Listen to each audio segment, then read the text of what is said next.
Hello and welcome. Thank you so much for joining me on my program. I appreciate you wherever you are connecting from.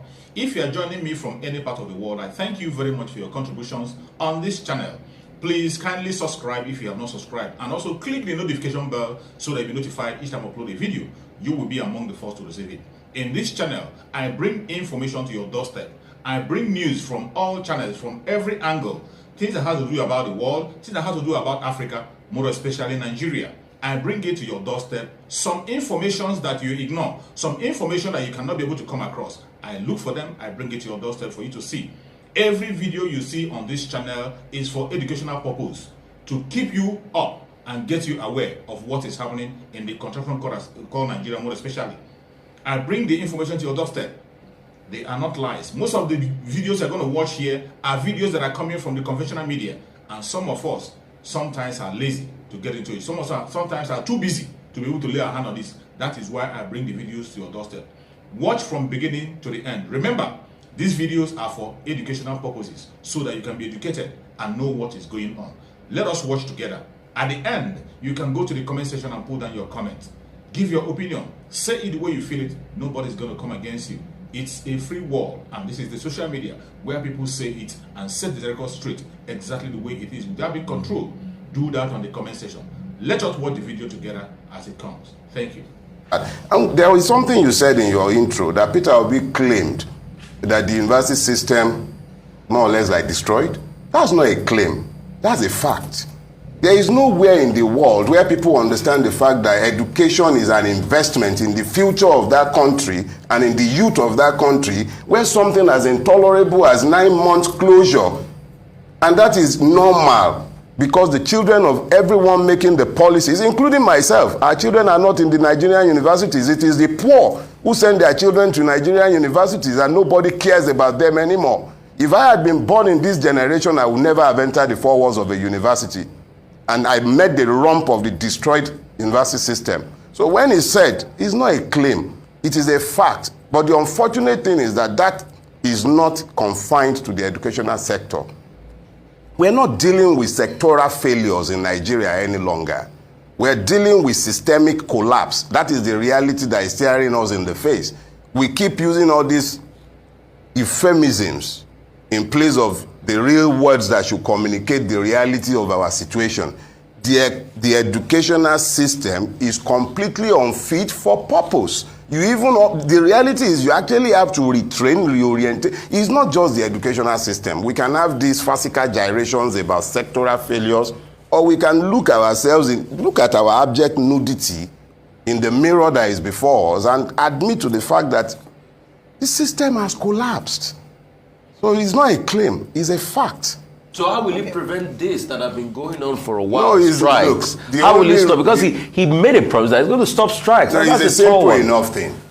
It's a simple enough thing. And I'll take it from the macro level.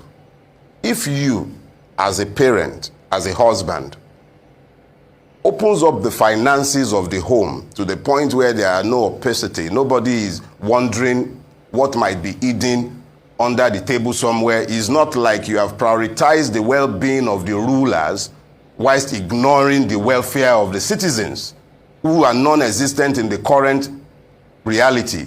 If you open up the books, if the people understand that this is what the government has, and you prioritize based on the needs and the vision that you have for the future, nobody is going to demand that you should bring what you do not have. Okay, so on the subject of money, which was what I was going to actually start with, education financing is huge. This present administration for the 2023 budget allocated 1.79 trillion to education, the second largest after defense and security.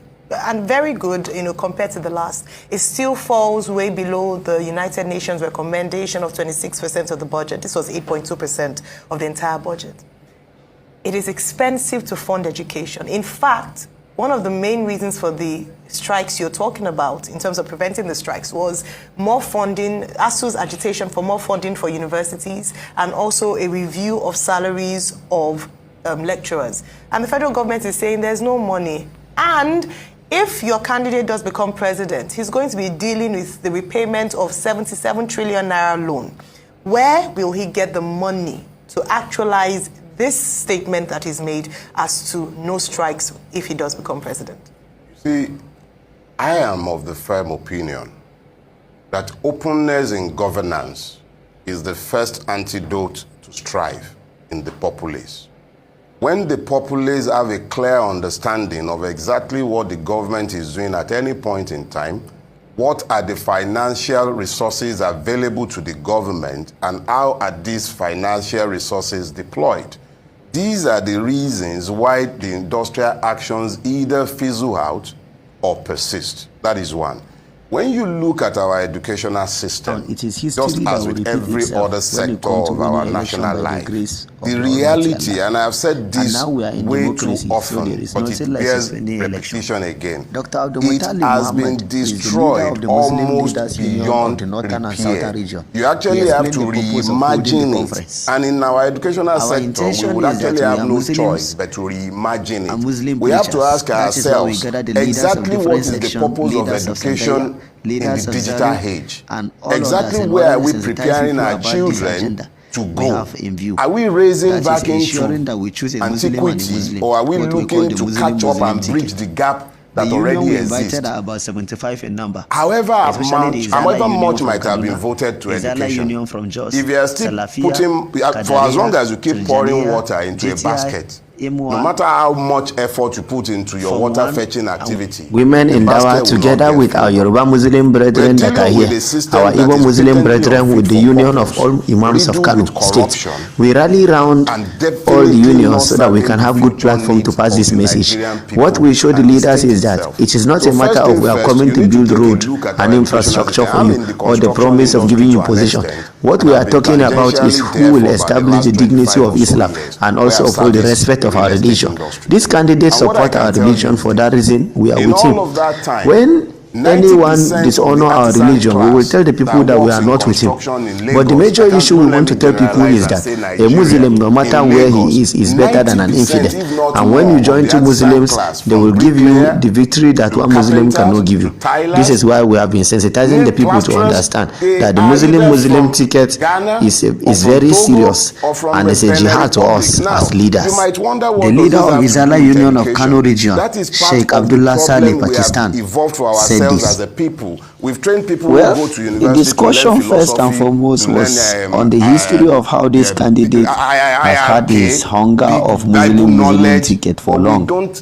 How he joined the Ribadu party with a Muslim from their own region, and how he joined the party of Abiola and Ganakin Due. And considering how he is bent on being, as long as the skin is white, he is able to do the job, and yet we have engineers graduating all over the place and we have unemployment. These are the real issues that we would have to deal with. Take another look at our educational system. Why are we graduating illiterates, certificated idiots? I'm sorry to say, pardon my French, but the reality is that we are graduating people who do not have the capacity to deduce logically, and who have been, in fact, what you have had actually, if the truth be told, is a situation where the state has enabled weaponized ignorance. You are teaching people to be ignorant by the time they graduate so that you are able to dictate terms to them.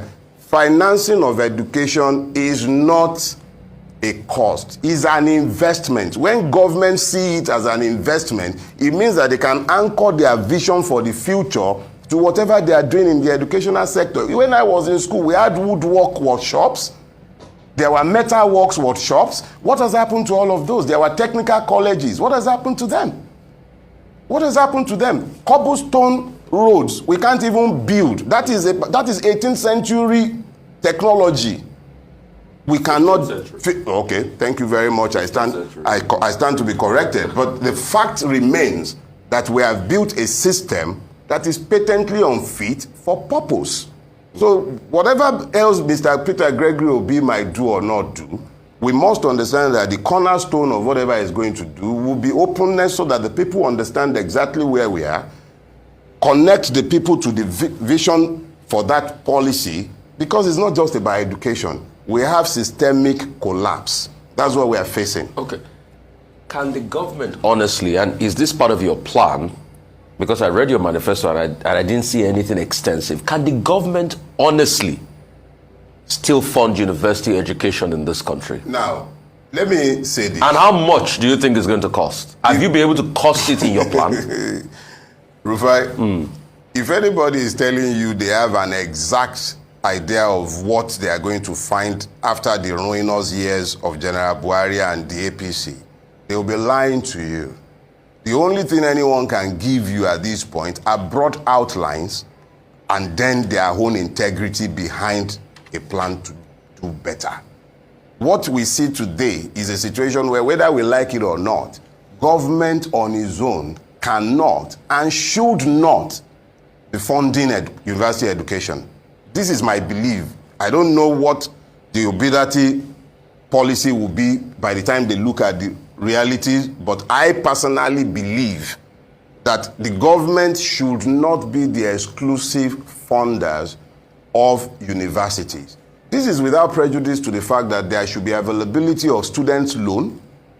This is also without prejudice to the fact that there should be scholarships and interventionist funding for less privileged persons who are going to be attending those schools. And in any case, if you check out the costs that the country is already incurring educating Nigerians outside of Nigeria who are largely lost to Nigeria by the time they are done with their education, you will realize that we would actually be subsidizing our own stupidity if we make sure that the government adequately funds education, whether that be by taxing us properly, whether that be by them stopping the leakages and the wastages that has overtaken our land.